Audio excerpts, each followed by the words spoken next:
ఇక నెక్స్ట్ అనూష వరంగల్. ఈ అనూష వరంగల్ ఏంటంటే ఎంఎన్సి కంపెనీలోని ఆమె టీమ్ లీడ్ అండి. ఈమె చాలా టాలెంటెడ్, పర్సనాలిటీ చూడడానికి చాలా బాగుంటుంది. ఇక వర్తబుల్ క్యాండిడేట్. ఇక ఆమె రియల్ స్టోరీని చెప్పిందండి. ఆ రియల్ స్టోరీని చెప్పింది ఏంటంటే అది ఇన్స్పిరేషన్గా ఉంది. ఆ స్టోరీ ఎదురు వ్యక్తికి ఇన్స్పైర్ అవుతుంది. ఆ స్టోరీ అంటే ఆమె పడే కష్టాలు,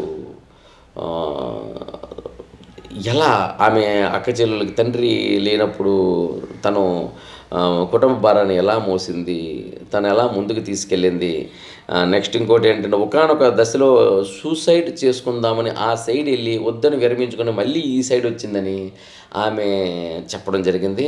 సో ఇలాంటి డిసైడ్లు అంటే సూసైడ్కి డిసైడ్ అయిన ఆమె మళ్ళీ లైఫ్ని ఎలాగైనా ముందుకు తీసుకెళ్లాలని డిసైడ్ అయింది. కాబట్టి ఆమె చెప్పే విధానం అండి. చెప్తున్నాను ఏంటంటే ఇప్పుడు నేను మీతో మాట్లాడుతున్నాను, అయినా ఆమె నా కళ్ళల్లో ఉంది. అందుకే నేను కరెక్ట్గా చెప్పలేకపోతున్నాను. నిజంగా ఏంటంటే ఆమె నా కళ్ళల్లో ఉంది అని ఎందుకు చెప్తున్నానంటే ఆమె బ్యాక్గ్రౌండ్ కదిలించింది. ఇన్ ద సేమ్ టైం ఆమె మోటివేషన్, ఇన్స్పిరేషన్ మాటల్లోని మన హృదయాలను కదిలించింది, ఆలోచింపచేసింది. ఓకేనా? ఒకటి ఇక్కడ కదిలింపచేసింది, 2 ఇక్కడ ఆలోచింపచేసింది. ఇలాగ నా ఒక్కడికే కాదు, చూసే ఆడియన్స్ అందరికి కూడాను ఆమె ఒక అంటే ఆమె సైకలాజికల్గా బలమైన వ్యక్తి. ఇక సమాజంలో చూడడంలో కూడాను సోషియలాజికల్గా కూడా బలమైన వ్యక్తి. చాలామంది సమాజం నాకేమిచ్చింది, సమాజం నాకేమిచ్చింది అని ఇంటర్వ్యూలు చూస్తున్నాం కదా. చాలామంది అమ్మాయిలు కూర్చుంటారు ఇంటర్వ్యూలు చేస్తున్నప్పుడు, సమాజం నాకేమన్నప్పుడు నేను ఇలాగే ఉంటా అంటూ వాళ్ళు తొక్కిన దారి అడ్డదారి అని చెప్పరు.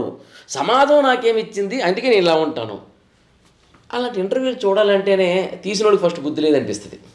కాబట్టి ఏంటంటే ఇక్కడ ఈఎంఐ ఏంటంటే సమాజం నాకేమిచ్చింది అని కానీ, కుటుంబం నాకేమిచ్చింది అని కానీ కాదు. నేను నా కుటుంబాన్ని కాపాడాలి, నా వంతుగా నేను సమాజానికి ఏదైనా చేయాలి. ఇదండి. అందుకని చెప్పేసి ముగ్గురు అమ్మాయిని ఓటేశారు. అమ్మాయిని 15 మంది సభ్యుల్లో ఒకరాలుగా చేశారు.